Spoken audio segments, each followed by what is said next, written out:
सगियूं ऐं भर पासे वारनि इलाइक़नि में लाॻीतो पयल बरसात तबाही मचाए छॾी।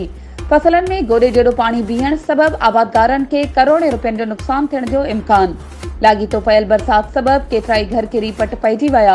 सगियूं लॻ मुसलसल बरसात पवण सबबि ॻोठ मोलादात भागत जे रहवासी वाजिद भागत जी बकरियुनि जे वाड़े जी भित बरसात सबबि ओचितो किरी पई। दीवार किरण सबबि पोरियत वाजिद भागत जूं नायाब नस्ल जूं बकरियूं कोट अंदर दॿिजी 5 बकरियूं थॾे ते मरी वयूं। गरीब पोरियत वाजिद भागत जो आला अख़्तियारनि ऐं वसवारनि खां मदद जी अपील।